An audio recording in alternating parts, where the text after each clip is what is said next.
I've tried recording this once because I was very pissed, but I just rambled on. But basically what has happened is the A-League have decided to take one tradition of which has been accustomed to Australians, the A-League, and say, yeah, it's not good enough. We're doing our own thing without any consultation for benefiting of clubs, fans, or members or anything.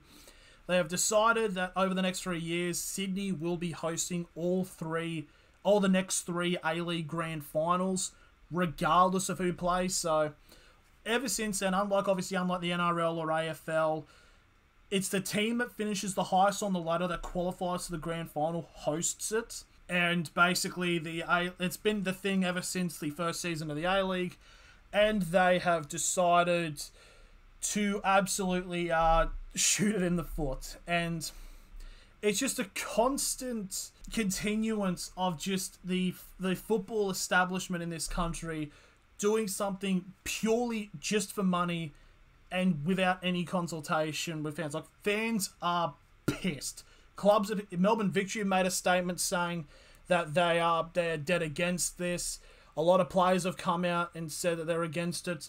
A lot of fans on Twitter have been talking about how they want to get rid of their memberships because they've at their breaking point of trying to support this league. I know people don't like the A-League because whether the quality or not, but there's a lot of people that do. But it's time and time again, the establishment that runs football in this country does something out of pure greed.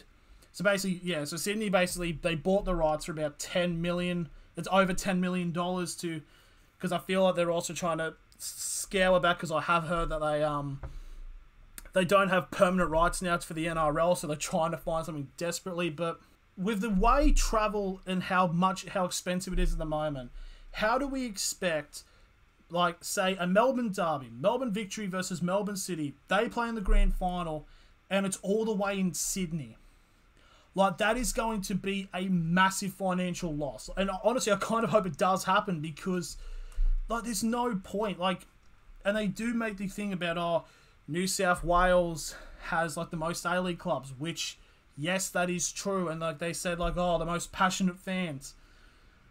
I don't know. We saw the scenes at Federation Square during the World Cup, and it's if anything, if this decision was going to be made, it should be in Melbourne. But it's so hard to fathom. I haven't seen football fans this pissed at the football establishment since the whole Daily Telegraph leaking all of the names of people who were banned from soccer matches, trying to deface the sport, and the A-League just straight up didn't want to help the fans. They actually sided with the media press because, kind of shocking, but the media press, which is pretty much NRL and AFL, just straight up hate soccer because they know it's a threat and they try anything to demonize anything associated with it. Except when the Socceroos do good, then they go on the bandwagon. Then immediately, as soon as they're knocked out, they pull the rug from under them and say "Maflair at Federation Square." It's just people. People want this league to be successful. They want to have scenes like they have in Europe and stuff like that. Yes, obviously the football isn't incredibly great, but we're coming off the best ever World Cup run Australia has ever been a part of. And nearly all of the players either play currently or only just recently played in the A-League.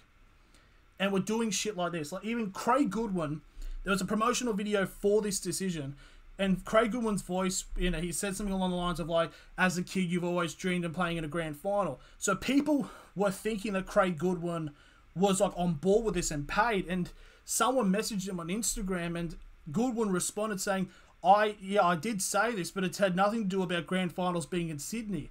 Literally, the guy who scored against Argentina got duped by the league itself. And it's they obviously got a lot of money to do this, but it's not going to go to anything for grassroots for football in this country because, as we all know, that's in an absolute state at the moment, and it's been for a while, and it's just they keep making the same mistakes over and over again. It's just they can't listen to the fans, and I have a feeling this next week is going to be fairly interesting for the A-League in terms of what the fans are going to be like, because I know the crowd's been a little bit it's been okay to an extent, obviously with the first round back, but there's a Melbourne derby this weekend on the Saturday, 7:45 prime time. I wouldn't be surprised if there are walkouts and just boycotts to just adamantly just say, like, and it's arguably, like, at the moment, the Melbourne derby is like the biggest game in Australian domestic football.